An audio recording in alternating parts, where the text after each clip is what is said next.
अस्सलाम वालेकुम Pakistan, this is Maria Hashmi, you watching my YouTube channel. नाज़रीन, बात करेंगे आज की उस तहलका खेज डेवलपमेंट की जो सुप्रीम कोर्ट ऑफ पाकिस्तान में आज मुतवक्की भी थी। और जैसे कि आप सब जानते हैं कि पंजाब और खैबर पख्तूनख्वा इलेक्शन अल्तवा केस के हवाले से जो फैसला था वो कल महफूज कर लिया गया था। सुप्रीम कोर्ट के 3 रुकनी बेंच ने आज वो फैसला सुनाना था। अब से कुछ देर कबल ये फैसला सुनाया गया। उस फैसले की सारी तफसील मैं आपको बताती हूँ, शॉर्ट ऑर्डर पढ़कर भी बताती हूँ। और राना सनाउल्लाह साहब जो ये फैसला सुनाए जाने से थोड़ी देर पहले प्रेस कॉन्फ्रेंस करके फरमा रहे थे कि फैसला तो फुल कोर्ट नहीं करना है। और आजम नजीर तारड़ साहब ने फरमाया कि एक शख्स का फैसला नहीं हो सकता, इस पे डिफरेंट जजेस के माइंड्स अप्लाई करने की जरूरत है। तो मेरी तो उन दोनों से उस वक्त भी दरख्वास्त थी और अब भी ये कहना चाहूंगी कि ये अदालत के बाहर खड़े होकर बातें करने की बजाय, अवाम को बेवकूफ बनाने की कोशिश करने की बजाय अदालत में जाकर बयान दें। कल चीफ जस्टिस साहब ने बड़े अहम रिमार्क्स दिए थे जब उन्होंने ये कहा ना कि हुकूमत एक भी कोई ऐसा सबूत नहीं दे सकी, कोई मवाद नहीं फराहम कर सकी जिससे वो साबित कर सके कि इलेक्शन मौखर करना क्यों जरूरी है और क्यों वक्त पर इलेक्शन नहीं करवाए जा सकते। तो आपके वकला भी आपकी ये जो बड़कें थी कि हम बॉयकॉट कर देंगे इलेक्शन का और हम इलेक्शन में जाएंगे नहीं, और मियां साहब ने फरमाया कि डॉलर 500 रुपए का हो जाएगा अगर इलेक्शन करवाने का फैसला किया गया, और हम इस फैसले को नहीं मानेंगे। जिस 3 रुकनी बेंच को ही हम नहीं मानते तो हम उसका फैसला क्यों कर मानेंगे। तो अब आपके पास बड़ा अच्छा मौका है, अब ना मानकर दिखाएं जरा। फैसला आ गया जी। सुप्रीम कोर्ट ऑफ पाकिस्तान ने पंजाब और खैबर पख्तूनख्वा में जो इलेक्शन का जो पोस्टपोनमेंट थी, जो उसको मौखर किया गया था इलेक्शन कमीशन की जानिब से, उस फैसले को कलअदम करार दे दिया है और इसे गैर आईनी और गैर कानूनी करार देते हुए इलेक्शन कमीशन के फैसले को उड़ा दिया है। और न सिर्फ ये, बल्कि इलेक्शन कमीशन को हिदायत जारी की गई हैं कि आपने पहले ही 13 दिन आपकी वजह से डिले हो गया है मामला, 14 मई को पंजाब में इलेक्शन करवाने का हुक्म दे दिया है सुप्रीम कोर्ट ऑफ पाकिस्तान ने। मेरे पास ये शॉर्ट ऑर्डर की तफसील आ गई है, मैं आपको पढ़ के भी सुना देती हूँ कि सुप्रीम कोर्ट के 3 रुकनी बेंच ने एग्जैक्टली क्या फैसला सुनाया। और उसके बाद फिर हम इस पर जो है मजीद इस पर तज्जिया भी करेंगे, गुफ्तगू भी करेंगे। और बिलावल जो कल तक बड़के मार रहे थे और धमकियां दे रहे थे कि जी इलेक्शन अगर होता है आईनी मुद्दत के अंदर अंदर, जो कि जाहिर इन सबको नजर आ रहा था, राइटिंग ऑन द वॉल थी कि इलेक्शन डिले करना गैर आईनी होगा, और सुप्रीम कोर्ट किसी भी तरह से कोई प्रेशर टैक्टिक्स इनके काम नहीं कर रहे थे जज साहिबान पर। तो उसमें बिलावल ने मार्शल लॉ की भी धमकी दी थी और बिलावल ने कहा कि इमरजेंसी लगने का खतरा है, मार्शल लॉ लगने का खतरा है अगर इलेक्शन वक्त पर होते हैं। तो वो सारी की सारी जो बड़कें थी वो आज सुप्रीम कोर्ट ने हवा में उड़ा दी। और बल्कि उल्टा, न सिर्फ ये कि 14 मई को पंजाब में इलेक्शन करवाने का हुक्म जारी कर दिया गया है, बल्कि 10 अप्रैल तक इलेक्शन कमीशन को 20 अरब रुपए फराहम करने का भी हुक्म जारी कर दिया है सुप्रीम कोर्ट ऑफ पाकिस्तान ने। और तमाम रियासती इदारों को जो जो इसमें जाहिर है इन्वॉल्व हैं, स्टेक होल्डर्स इलेक्शन प्रोसेस में हमेशा से होते आए हैं इसमें शामिल, उन सबको मुकम्मल तौर पर ताउन करने की जो है वो हुक्म जारी किया है सुप्रीम कोर्ट ने कि इलेक्शन कमीशन को मुकम्मल ताउन फराहम किया जाए। अब जाहिर है इस वक्त एज वी स्पीक या हुकूमत वक्त कंटेम्प्ट ऑफ कोर्ट लगवाएगी खुद पर, यानी तौहीन अदालत की मुर्तकिब होगी, जिस तरह यूसुफ रजा गिलानी साहब ने जरदारी साहब की मोहब्बत में जब सुप्रीम कोर्ट ऑफ पाकिस्तान के अहकामात की हुक्मदूली की थी तो आपने देखा कि उनको घर जाना पड़ा था, उनको अपने ओहदे से दस्तबरदार होना पड़ा था। अगर शहबाज शरीफ इन कंपनी अब यहाँ पे इलेक्शन में रुकावट डालेंगे तो उनके साथ भी कुछ इससे मुख्तलिफ नहीं होने वाला, जो कि आइन और कानून कहता है। अब आते हैं जी फैसले की जानिब, जो आज सुप्रीम कोर्ट के 3 रुकनी बेंच ने, जिसमें 3 मोअज़्ज़िज़ जज साहिबान शामिल थे, chief justice Umar Ata Bandial, justice Munib Akhtar और जस्टिस एजाजुल एहसन साहब। इन्होंने जो शॉर्ट ऑर्डर जारी किया है वो मैं आपको बता दूं। इलेक्शन कमीशन का फैसला गैर आईनी करार, और ये जो 8 अक्टूबर का हुक्म दिया था इलेक्शन कमीशन ने, 30 अप्रैल की तारीख को 8 अक्टूबर पर ले गई थी इलेक्शन कमीशन, इसको सुप्रीम कोर्ट ने गैर आईनी और गैर कानूनी करार दे दिया। और ये भी कि इलेक्शन कमीशन को तारीख में तोसी की इजाजत आइन और कानून नहीं देता। उसके बाद पंजाब इलेक्शन का जो पंजाब असेंबली के इलेक्शन का शेड्यूल जो है तरमीम के साथ बहाल कर दिया गया है। सुप्रीम कोर्ट ने इलेक्शन स्केड्यूल दे दिया। रिटर्निंग अफसर 10 अप्रैल तक कागजात नामजदगी जमा करें, सुप्रीम कोर्ट का हुक्म। 14 मई को पंजाब असम्बली का इलेक्शन करवाया जाए, इंतखाबात शफाफ और गैर जानिबदार तरीके से मुनक़िद करवाए जाएं। पहले मरहले में पंजाब में इलेक्शन के लिए फंड्स फराहम किए जाएं, जो मैंने आपको बताया कि 10 अप्रैल तक का अदालत ने टाइम दे दिया है। निगरान हुकूमत, IG, chief secretary Punjab security की फराहमी यकीनी बनाएं। वफाकी हुकूमत इलेक्शन के इनेकाद के लिए हर मुमकिन सहूलियात फराहम करे। किसी को कुछ हो जाएगा ये पढ़ के ये जो वफाकी हुकूमत को कोऑपरेट करने का कहा है, इस वक्त उनकी हालत बहुत ख़राब है। पंजाब से इजाफी सिक्योरिटी के लिए इकदाम उठाए जाएं। अदालती हुक्म पर अमल दरामद को यकीनी बनाया जाए। और निगरान अदालत में दीगर मामलात को भी उठाया गया। अदालती कार्रवाई चलाने से 2 जजेस ने माजरत की। आइन और कानून इलेक्शन कमीशन को तारीख में तोसी करने की कहीं इजाज़त नहीं देता। उम्मीदवारों की हतमी फहरिस्त 19 अप्रैल तक जारी कर दी जाए। इंतखाबी निशानात 20 अप्रैल को जारी किए जाएंगे। वफाकी हुकूमत को 10 अप्रैल तक 21 अरब रुपए जारी करने का हुक्म। फंड्स जमा करवाने की सूरत में फंड्स जमा न करवाने की सूरत में अदालत मुनासिब हुक्म जारी करेगी, ऑब्वियसली, क्योंकि ये तो इनको करवाने पड़ेंगे। जो मैंने आपको कल भी जब बताया था कि अदालती समाअत का जब अहवाल मैंने आपको सुनाया, तो उसमें 2 बहुत ही अहम नुक्ते थे जिससे इनका केस बिल्कुल जमीन बोस हो गया। जो हुकूमत और इलेक्शन कमीशन चाह रहे थे कि इलेक्शन डिले हो जाए।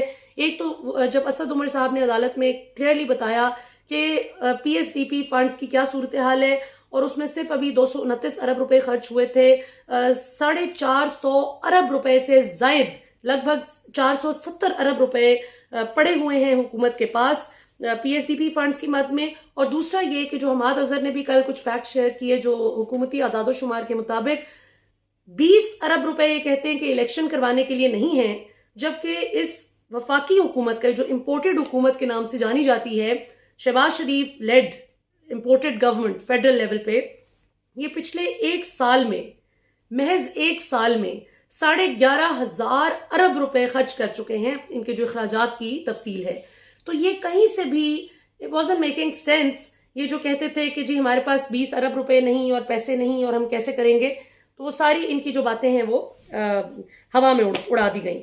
अच्छा, अब आते हैं नाज़रीन इस चीज़ की जानिब के अब आगे वे फॉरवर्ड क्या नजर आता है।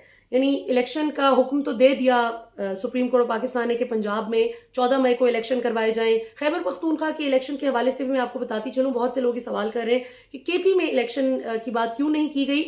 वो इसलिए कि जो गवर्नर खैबर पख्तूनख्वा हैं, उनके वकील ने ही अपनी बात विड्रॉ कर ली अदालत में। उन्होंने कहा कि मैं रिप्रेजेंट नहीं कर रहा गवर्नर खैबर पख्तूनख्वा को। तो अब उसमें ये होगा कि नए सिरे से एक पिटिशन फाइल की जाएगी और खैबर पख्तूनख्वा में भी इलेक्शन की तारीख लेने के लिए ज़ाहिर अदालत से रुजू किया जाएगा। क्योंकि हमने देखा कि चाहे वो गवर्नर खैबर पख्तूनख्वा हो या पंजाब हुकूमत हो, हर तरीके से निगरान हुकूमतों ने पूरी जानिबदारी का मुजाहिरा किया अपने आकाओं की जानिब, और आइन और कानून की पामाली की गई। किस तरह से रियासती इदारों को अपने सियासी मफादात के लिए भोंडे तरीके से इस्तेमाल किया गया, कानून को अब्यूज किया गया। तो अब जाहिर है अदालत जो है वो डट गई है माशाल्लाह अपने आइन की पासदारी के लिए। और मुझे जिस वक्त ये रजीम चेंज हुई थी, उस वक्त जाहिर है कि ये पूरी कौम के दिल में एक शिकवा था कि आधी रात को इमरान खान हुकूमत गिराने के लिए अदालतें खुल गई हैं और गरीब आदमी के लिए नहीं खुलती। तो इसमें मुझे कुछ जराए ने बताया था कि जो चीफ जस्टिस उमर अता बंदियाल हैं, वो बाद अज़ां उनको बहुत अफसोस था इस बात पे कि जिस तरह से अदलिया का जो तासुर था वो पूरी कौम के सामने बड़ा अजीब सा गया। लोगों ने शिकवा किया कि जैसे इस रजीम चेंज में अदलिया पूरी तरह से मिली हुई थी, हालांकि इसके पीछे जो मुहर्रकात थे वो कुछ और थे। और उमर अता बंदियाल साहब को फील होता था कि जैसे वो मिस यूज हो गए हैं, जैसे नाम तो उनका इस्तेमाल किया गया है और उनके कंधे पर रखकर बंदूक चलाई गई है और चलवाई गई है। तो इसमें चूंकि उनकी नीयत यकीनन अच्छी होगी और अल्लाह की बारगाह में उन्होंने पता नहीं किस दिल से दुआ की होगी कि अल्लाह ताला मेरी जो साख है वो अवाम के सामने बहाल होनी चाहिए, जैसा मैं कानून की पासदारी करना चाहता हूँ उस तरह से मेरी जो इज्जत है वो बहाल करें, और इज्जत की चादर तो अल्लाह ही की है। तो आप देखें कि जो रॉन्ग डूअर्स थे वो भी कौम के सामने एक्सपोज हो गए, और चीफ जस्टिस उमर अता बंदियाल साहब को अल्लाह ताला ने इसी लाइफ टाइम में एक बड़ा शानदार मौका दिया कि वो आइन की बहाली का साथ देकर अपने कॉन्स्टिट्यूशन का तहफ़्फ़ुज़ करके अवाम की नज़रों में सुर्खरू हो सकें। तो जाहिर है तारीख की किताबों में चीफ जस्टिस उमर अता बंदयाल साहब का नाम बड़े रोशन हरूफ में इसलिए लिखा जाएगा माशाल्लाह कि रीसेंट पास्ट में या इवन डिस्टेंट पास्ट में हमने किसी भी चीफ जस्टिस पर ऐसा प्रेशर आते हुए नहीं देखा जैसा अभी हमने चीफ जस्टिस उमर अता बंदयाल साहब को जिस तरह से धमकियां दी जा रही थी, ऑडियो लीक्स, वीडियो लीक्स, पता नहीं क्या क्या उनको धमकाया जा रहा था कि मार्शल लॉ लग जाएगा तो इमरजेंसी नाफिज हो जाएगी मुल्क में, पता नहीं क्या हो जाएगा।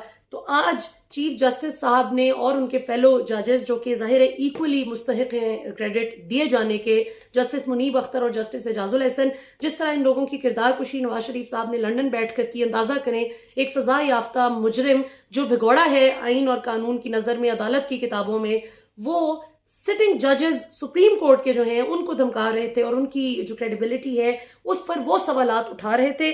सो ये आज उन्होंने बड़ा जबरदस्त तरीके से प्रेशर को कर्टेल करके और पाकिस्तानी अवाम को खुश किया है आइन की पासदारी के लिए खड़े होकर। अच्छा जी, अब आते हैं इस बात पे कि अब आगे जो है, क्योंकि जाहिर है मोहसिन नकवी एंड कंपनी तो बड़े खुश थे, उनके तो चैनल को भी बताया जा रहा था जो रिपोर्ट किया गया सोशल मीडिया पर कि किस तरह से, और कुछ सहाफियों ने बाकायदा फैक्ट्स एंड फिगर्स के साथ ये सारी बात जो है वो शेयर की कि और मोहसिन नकवी अभी तक उसकी तरदीद भी करने की जुर्रत नहीं कर सके कि उनके जो चैनल हैं उसको किस तरह से फायदे मिले, उनके चैनल को जो इश्तिहारों के रेट हैं वो कितने बढ़ गए और कितने उनको इंडिविजुअल सतह पर बतौर chief minister Punjab, care taker chief minister Punjab, उनको कितने फवायद हासिल हुए। तो वो तो मजे से बैठे हुए थे कि ठीक है जिन्होंने तारीख आगे करवाई है वही मजे से मजीद 6 महीने जो है हमारा वो क्या था, उंगलियां घी में और सर कढ़ाई में, ऐसी हमारी सूरत हाल रहेगी। लेकिन अब जनाब दिन गिने जा चुके हैं और आइन की पासदारी जो है वो की जाएगी इंशाल्लाह। आज आइन की सही मानों में हुक्मरानी कायम हुई है और इसकी जितनी इस फैसले की तारीफ की जाए वो कम है। इसमें जाहिर है इसको आप दुनिया की किसी भी अदालत में जाके चैलेंज कर दें तो ये तो कहीं पे भी आईनी तौर पर बात दुरुस्त नहीं कि कुछ सियासी जमातों का जमघट्टा मिलकर कहे कि चूंकि हम इलेक्शन हारने जा रहे हैं इसलिए इलेक्शन करवाना जो है वो गैर आईनी है। ये तो बिल्कुल स्टूपिड सी बात है। और आजम नजीर तारड़ जो वजीर कानून है इस वक्त मौजूदा वफाकी हुकूमत के, बजाय इसके कि वो आइन की पासदारी की बात करें, सारी जिंदगी तारड़ साहब आपने अदालतों में केसेस लड़े हैं। आपसे बेहतर किसे पता है कि ये बिल्कुल आईनी तकाजों पर पूरा उतरता हुआ फैसला भी है और सारी जो समाअत थी, प्रोसीडिंग्स थी, ये बिल्कुल इसमें कोई गैर आईनी गैर कानूनी बात नहीं है। तो आप किस तरह से सिर्फ मियां साहब को खुश करने के चक्कर में ये बयानियां बनाकर अपनी क्रेडिबिलिटी को भी टार्निश कर रहे थे कि ये बड़ा गलत जो है, एक जज का फैसला नहीं होना चाहिए, वन मैन शो नहीं होना चाहिए और ये डिफरेंट माइंड्स अप्लाई होने चाहिए। खुदा का खौफ करें, डिफरेंट माइंड्स ही अप्लाई हुए। इसमें सारी तफसील कल चीफ जस्टिस साहब तसल्ली कर चुके हैं और ये भी क्लियर हो गया कि ये 4-3 का नहीं 3-2 का फैसला था और आज ये 3-0 से उड़ा दिया गया है इलेक्शन कमीशन के इस फैसले को, जो उन्होंने 30 अप्रैल का जो इलेक्शन की तारीख थी पंजाब में उसको मौखर करके 8 अक्टूबर कर दिया था। और एक सादा से सवाल का जवाब नहीं दे सका इलेक्शन कमीशन कि किस कानून के तहत 30 अप्रैल को आपने 8 अक्टूबर बना दिया। सिर्फ एक सवाल पूछा था मुअज़्ज़ज़ अदलिया ने इलेक्शन कमीशन ऑफ पाकिस्तान से, जो उनके वकील इरफान कादिर साहब और जो लोग भी इस बात की हिमायत कर रहे थे कि 30 अप्रैल से 8 अक्टूबर तक इलेक्शन मौखर हो जाने चाहिए, सिर्फ एक सादा सी बात का जवाब नहीं दे सके। जिस तरह नवाज शरीफ साहब एक मनी ट्रेल नहीं दे सके जबकि उसकी जगह जाली कतरी खत, जाली कैलिब्री फॉन्ट और जाली ट्रस्ट शीट ईजाद करके अपना और अदालत का वक्त जाया करते रहे और अदालत को भरपूर तरीके से चकमा देने की कोशिश करते रहे। सिमिलरली सेम पैटर्न पर आज इलेक्शन कमीशन की जानिब से भी इस बात की कोई तौजीह पेश नहीं की जा सकी। कल जब पूरा दिन समाअत होती रही और पिछले हफ्ते भी एक ही सवाल पूछा जाता रहा कि भाई किस कानून के तहत इलेक्शन कमीशन ने 30 अप्रैल की तारीख को 8 अक्टूबर बना दिया, इसका जवाब चूंकि नहीं दे सके तो जाहिर है कि आइन और कानून के मुताबिक जो फैसला दिया जाना चाहिए था वही दिया गया। अब हुकूमत पर और तमाम इदारों पर यह मुनहसर है कि उन्होंने वक्त पर इलेक्शन करवा कर इलेक्शन कमीशन की इसमें मुआवनत करके अदालती हुक्म के मुताबिक आइन और कानून की पासदारी करते हुए 14 मई को पंजाब में इलेक्शन करवाना है या फिर कंटेम्प्ट ऑफ कोर्ट की तरफ जाना है, तौहीन अदालत के मुर्तकिब होकर सजा पानी है। क्योंकि यूसुफ रजा गिलानी साहब ने भी जरदारी साहब की उनको oblige करने के चक्कर में जब सुप्रीम कोर्ट की हुक्मदूली की थी तो उनको भी घर जाना पड़ा था, उनको भी डिस्क्वालीफाई होना पड़ा था और अपना ओहदा छोड़ना पड़ा था। इसी तरह शहबाज शरीफ साहब पर भी अभी मुनसर है कि वो नाअहल होना चाहते हैं, कंटेम्प्ट ऑफ कोर्ट के मुर्तकिब होना चाहते हैं या फिर आइन और कानून की पासदारी करना चाहते हैं। अल्लाह की शान, ये सब लोग मिलकर इमरान खान को इतने मासेबल के इनफैक्ट जब से ये रिजीम चेंज हुई है पूरे एक साल से प्लान कर रहे थे कि इमरान खान को किस तरह नाअहल करना है, किस तरह इमरान खान को जेल की सलाखों के पीछे फेंकना है। और अभी भी इनकी पूरी कोशिश होगी कि किसी तरह इमरान खान को गैर कानूनी और गैर आईनी तौर पर किसी तरह कोई ऐसी सजा दिलवाई जा सके कि जिससे इमरान खान का पॉलिटिकल करियर खत्म हो सके। तो रहे नाम अल्लाह का, इंशाल्लाह अल्लाह ताला, जैसे अल्लाह ताला का नाम अल हक है तो अल्लाह ताला हमेशा हक को बातिल पर फातेह करके रहते हैं, चाहे कोई भी फिर हक को अपना ले और कोई भी बातिल की साइड पर खड़ा हो जाए। आज के लिए नाज़रीन इतना ही, इंशाल्लाह आपसे अगले प्रोग्राम में फिर मुलाकात होगी। पाकिस्तान जिंदाबाद।